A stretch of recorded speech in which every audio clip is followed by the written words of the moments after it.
my name is Hannah Trisky, and today I will be talking about the long-lasting and enduring legacy of the phrase entangling alliances.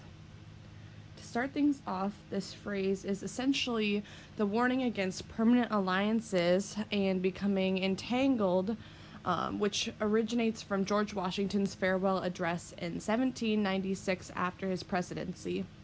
The term alliance is often used alongside expressions like strategic partnership or defense agreement, which we often find in foreign policy and policy throughout the world. The process and concept of entangling alliances is very significant as it involves the transformation of national and international alliances over time, the formation of alliances including the League of Nations, NATO, and the United Nations.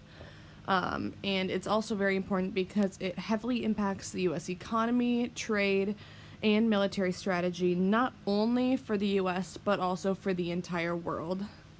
Entangling alliances has shaped the way that countries around the world interact and form agreements with each other, especially regarding social, political, economic, and military disputes.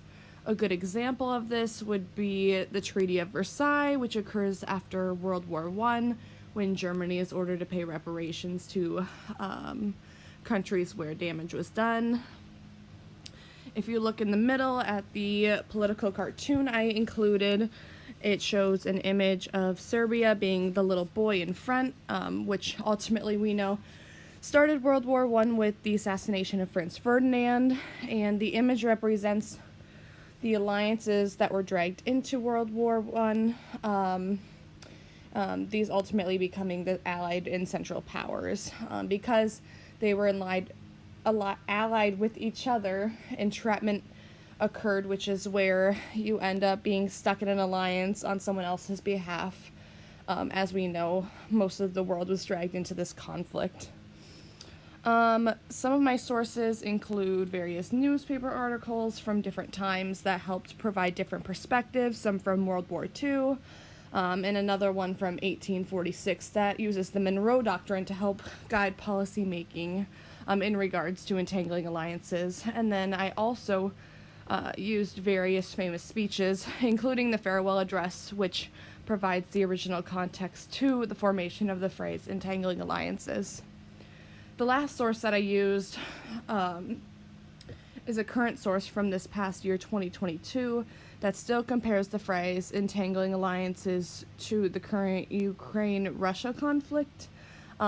So it uses Washington's phrase to compare the current alliances to the potential for alliances in this conflict as well, and reevaluates the importance and roles of being in an alliance.